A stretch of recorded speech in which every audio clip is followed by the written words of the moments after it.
ഇതുകൊണ്ട് നമ്മളെ കടയിൽ നിന്ന് വാങ്ങിക്കുന്ന പോലെ തന്നെ നല്ല അടിപൊളി ബർഗർ തയ്യാറാക്കിയിട്ടുണ്ട്. Home made burger. അപ്പോൾ നമുക്കിതെങ്ങനെയാണ് ഉണ്ടാക്കുന്നതെന്ന് നമുക്കൊന്ന് നോക്കിയാലോ. അപ്പോൾ നമ്മൾ ഉണ്ടാക്കാൻ വന്ന ബർഗറിനുള്ള ഫില്ലിംഗ് ആയിട്ട് ഞാൻ വേണ്ട ചെമ്മീനാണ് എടുത്തേക്കുന്നത്. വേണ്ട മുഴുത്ത 3 ചെമ്മീനാണ് എടുത്തേക്കുന്നത്. എല്ലാവർക്കും ഈ ചെമ്മീൻ പൊളിക്കുന്ന വിധമൊക്കെ അറിയാമല്ലോ. ഇപ്പം എല്ലാവർക്കും അറിയാം ഇതേപ്പറ്റി. ഇതുപോലെ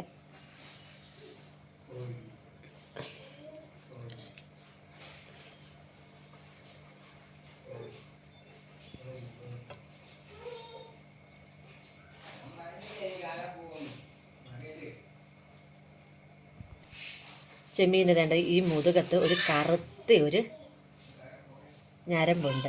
ഇത് കണ്ട, ഇത് ഈ ഞരമ്പ്.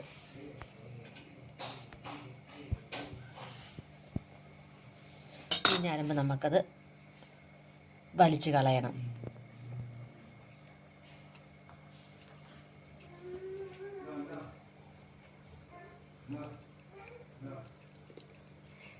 വലിയ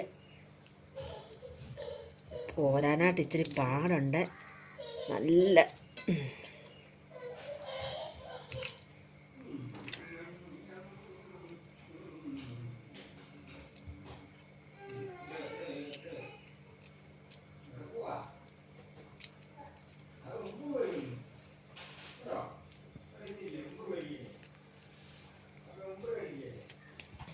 ഇനി നമുക്കിത് ഈ കൊഞ്ച നല്ലപോലെ കഴുകി വൃത്തിയാക്കി എടുത്തിട്ട് മഞ്ഞളും ഉപ്പും കൂടെ ചേർത്ത് നമുക്ക് പുഴുങ്ങിയെടുക്കാം. എന്നിട്ട് ദാണ്ട നമ്മുടെ കൊഞ്ച് പുഴുങ്ങിയെടുത്തിട്ടുണ്ട്. അതുപോലെ തന്നെ ഞാൻ ഇതിൻ്റെ കൂടെ ഒരു കിഴങ്ങും കൂടി മഞ്ഞളും ഉപ്പും കൂടി ഇട്ട് പുഴുങ്ങിയെടുത്തിട്ടുണ്ട്. നമ്മുടെ കിഴങ്ങ് നല്ലപോലെ വേണ്ട ഇങ്ങനെ ഉടച്ച് നല്ലപോലെ എടുക്കണം. പിന്നെ നമ്മുടെ ഈ കൊഞ്ച് ഇതുപോലെ ഉടയില്ല കേട്ടോ. കാരണം എല്ലാവർക്കും അറിയാലോ കൊഞ്ച് താണ്ട എത്ര എന്തെന്ന് പറഞ്ഞാലും എന്താ റബ്ബർ പോലെ ഇരിക്കുന്ന. പക്ഷേ അപ്പം നമ്മൾ ഈ സ്പൂൺ വെച്ചൊന്നും ഉടയ്ക്കാൻ നോക്കിയാലൊന്നും കൊഞ്ചുടയത്തില്ല. അതുകൊണ്ട് നമുക്ക് മിക്സിയുടെ ജാറിലിട്ടൊന്ന് ക്രഷ് ചെയ്തെടുക്കാവേ. അതുകൊണ്ടാണ് ഞാനതും അതിനെ മാറ്റി വെച്ചേക്കുന്നത്. നമ്മുടെ ഈ കിഴങ്ങ് നല്ല പോലെ ഇപ്പോൾ ദാണ്ട് ഉടഞ്ഞ് വന്നിട്ടുണ്ട്. ആ കൂട്ടത്തിൽ നമ്മുടെ ദാണ്ട ഇത് നമുക്ക് മിക്സിയുടെ ജാറിലിട്ടിട്ടൊന്ന് ക്രഷ് ചെയ്ത് കൊണ്ടുവരാം. നമ്മുടെ കൊഞ്ച് ക്രഷ് ചെയ്തെടുത്തിട്ടുണ്ട്. ഇനി നമുക്കത് വേണ്ട ഉദ്ദേശിച്ച പോലെ അല്ല കേട്ടോ. ഇത് മിക്സിയിൽ അടിച്ചു വന്നപ്പോൾ ഇച്ചിരി ഏറൊക്കെ കിട്ടിയിട്ടുണ്ട്. ഇനി നമുക്കിതിന് ഒന്ന് മിക്സ് ചെയ്യാം. രണ്ടും കൂടി ഒന്ന് മിക്സ് ചെയ്തിട്ട് നമുക്കിതിനൊരു മസാല കൂടി അങ്ങ് ചേർക്കാം. ഇതൊക്കെ നമുക്ക് പെട്ടെന്ന് ഒരു 4 മണിയൊക്കെ ആകുമ്പോൾ പെട്ടെന്ന് നമുക്ക് ചെയ്തെടുക്കാവുന്ന കാര്യങ്ങളേ ഉള്ളൂ ഇതെല്ലാം. ഉണ്ട് ഇത് ഞാൻ ഉപ്പ് നമ്മൾ ആദ്യമേ ഇത് പുഴുങ്ങാൻ നേരത്ത് ചേർത്തിട്ടുണ്ടായിരുന്നു. അതുകൊണ്ട് ഉപ്പ് ചേർക്കുന്നില്ല. നല്ല ഉപ്പുണ്ട്. ഇനി നമുക്ക് ഇതിനകത്തോട്ട് ഞാൻ ഒരല്പം കുരുമുളക് പൊടി ചേർത്ത് കൊടുക്കുക കേട്ടോ. ഒരു 1/2 ടീസ്പൂൺ കുരുമുളക് പൊടി മതി. പിന്നെ അതുപോലെ തന്നെ ഇച്ചിരി മസാല കൂടെ ചേർത്ത് കൊടുക്കുവാണേ. ഇത് മതി. ഇനി നമുക്ക് നല്ലപോലെ ഒന്ന് നമ്മുടെ സ്പൂണെ പിടിച്ചിരിക്കുന്നതൊക്കെ ഒന്ന് കൊടുത്തിട്ട് നല്ലപോലെ ഒന്ന് മിക്സ് ചെയ്തെടുക്കാം.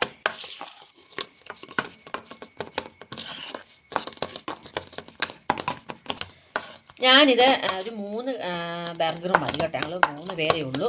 അതൊരു 3 എണ്ണം മതി. അപ്പോൾ ആ 3 എണ്ണത്തിൻ്റെ വലുപ്പത്തിന് ഒരു റൗണ്ട് കളറിൽ ഒരു കട്ട്ലറ്റിൻ്റെ മോഡലിൽ ഒരു റൗണ്ട് ഷേപ്പിൽ, അതായത് നമ്മുടെ ഒരു കട്ട്ലറ്റൊക്കെ ഉണ്ടാക്കുന്നില്ല ആ ഷേപ്പിൽ നമ്മളത് ഒന്ന് ആക്കി എടുത്തിട്ട് നമ്മുടെ പാനിനകത്ത് വെച്ച് നമുക്ക് ചെറിയ രീതിയിലൊന്ന് മൂപ്പിച്ചെടുക്കണം. നമുക്ക് നമ്മളിനകത്ത് വെക്കാവുന്ന ആ പരുവത്തിൽ നമുക്ക് വേണ്ട പാന് ചൂടായിട്ടുണ്ട് കേട്ടോ. നമ്മൾ വേണ്ട നമ്മുടെ ആ കൂട്ട് അതിലേക്ക് വെച്ച് അതിനൊരു അല്പം എണ്ണ ഇപ്പോൾ ഒഴിച്ചു കൊടുക്കുന്നുണ്ട്. കുറച്ചെണ്ണ മതി.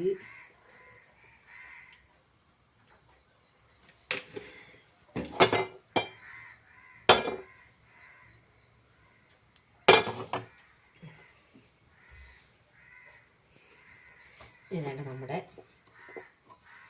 ചെമ്മീനും കിഴങ്ങും മിക്സ് നമുക്ക് അതിലേക്ക് ഇട്ട് അപ്പുറം ഇപ്പുറം ഒന്ന് ചെറിയ രീതിയിലൊന്ന് മൂപ്പിച്ചെടുക്കാം.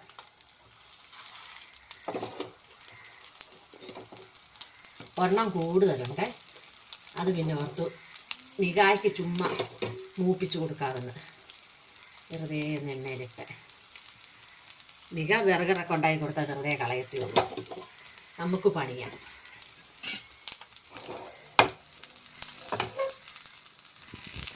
ഒത്തിരി നമ്മൾ വറുത്തൊന്നും ഇതെടുക്കണ്ട, ചെറിയ രീതിയിൽ അപ്പുറവും ഇപ്പുറവും ഒന്ന് ചെറിയ രീതിയിലൊന്ന് മൂത്ത് കിട്ടിയാൽ മതി.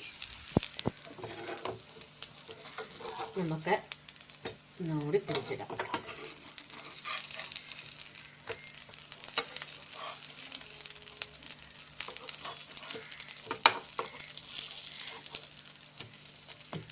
ഇത് നല്ലപോലെ നമ്മൾ പുഴുങ്ങിയെടുത്തതൊക്കെ നല്ലപോലെ വെന്തതല്ല, നമ്മുടെ കൊഞ്ചാണെങ്കിലും വെന്തതാ, കിഴങ്ങാണെങ്കിലും നല്ലപോലെ വെന്ത. അതുകൊണ്ട് നമുക്ക് ഒരുപാടൊന്നും ഇത് മൂപ്പിച്ചെടുക്കേണ്ടത്, സ്വാഭാവികമായി ഇത് നല്ല വെന്ത സാധനമാണ്. അപ്പോൾ ഇത്രയൊക്കെ നമുക്ക് മൂപ്പിച്ചെടുത്താൽ മതി.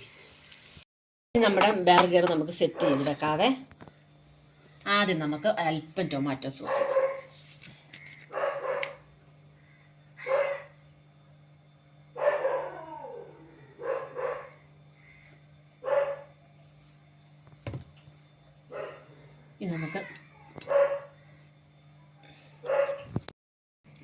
ഇനി നമുക്ക് അതിൻ്റെ മേളിലായിട്ട് നമുക്കൊരു 2 തക്കാളിക്ക വട്ടത്തിലരിഞ്ഞത്.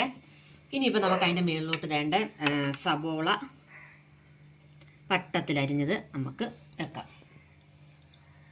നമുക്കിതിൻ്റെ വലിപ്പം അനുസരിച്ച് നിങ്ങൾക്ക് വെക്കാം കേട്ടോ, എത്ര വേണേലും വെക്കാം. ഇനി നമുക്ക് വേണ്ട കാബേജാണ്.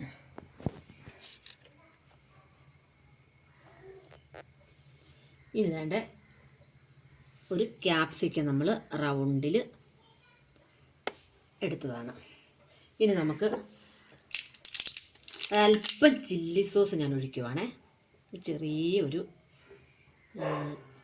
എരിവിന്.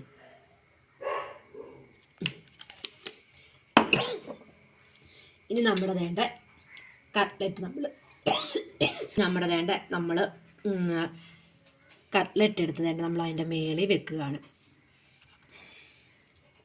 ഇനി ഇതിൻ്റെ മേളിലായിട്ട് വീണ്ടും നമ്മൾ ഇതുപോലെ തന്നെ ഒരു 2 ടൊമാറ്റോയുടെ കഷ്ണം വെക്കും. ഇനി അതിൻ്റെ മേളിലോട്ട് ഒരല്പം ടൊമാറ്റോ സോസ് ഒഴിക്കുവാണേ, അത് നിങ്ങളുടെ ഇഷ്ടം പോലെ ഒഴിച്ചോണം.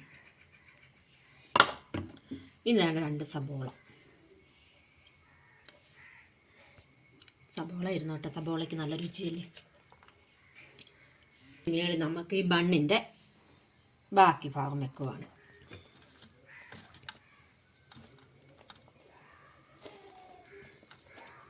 ഇനി നമുക്കിത് ഒരു പ്ലാസ്റ്റിക്കിൻ്റെ കവർ കൊണ്ട് നമുക്ക് നല്ലപോലെ ഒന്ന് സെറ്റ് ചെയ്തെടുക്കാം. അപ്പോൾ നമ്മുടെ വേണ്ട ബർഗർ റെഡി ആയിട്ടുണ്ട് കേട്ടോ. കണ്ടോ, നമ്മൾ കടയിൽ നിന്ന് എങ്ങനെ മേടിക്കുന്നു അതുപോണക്ക് തന്നെ നല്ല രുചിയുള്ള ബർഗർ നമുക്ക് എല്ലാവർക്കും ഈസി ആയിട്ട് നമ്മുടെ വീട്ടിൽ ഉണ്ടാക്കുന്നതേ ഉള്ളൂ. ഇത് നമ്മുടെ മക്കൾക്കും നമുക്കും ഒക്കെ നല്ലപോലെ കഴിക്കാൻ വേണ്ടിയിട്ട് ഇതുപോലെ ബണ്ണ് വാങ്ങിച്ച് ഇതുപോലെ സെറ്റ് ചെയ്ത് വെച്ചാൽ മാത്രം മതി. അപ്പോൾ ഇതുപോലെ എല്ലാവരും ഒന്ന് ചെയ്ത് നോക്കിയിട്ട് എല്ലാവരും അവരുടെ നിർദ്ദേശങ്ങളും അഭിപ്രായങ്ങളും ഒക്കെ എന്നെ ഒന്ന് അറിയിക്കണം. അതുപോലെ തന്നെ എല്ലാവരും ഒന്ന് ഈ വീഡിയോ ലൈക്ക് ചെയ്ത് കാണണേ, അതുപോലെ തന്നെ ഒന്ന് ഷെയറും കൂടി ഒന്ന് ചെയ്യണം. ആദ്യമായിട്ട് കാണുന്ന എല്ലാവരും ഒന്ന് സബ്സ്ക്രൈബ് ചെയ്യുകയും വേണം. തൊട്ടടുത്ത ബെൽ ബട്ടണും കൂടി ഒന്ന് പ്രസ് ചെയ്യണേ. അപ്പോൾ എൻ്റെ ഈ വീഡിയോ എല്ലാവർക്കും ഇഷ്ടമായെന്ന് ഞാൻ വിശ്വസിക്കുന്നു. അടുത്ത നല്ല ഒരു വീഡിയോയുമായി വരാം. ബൈ.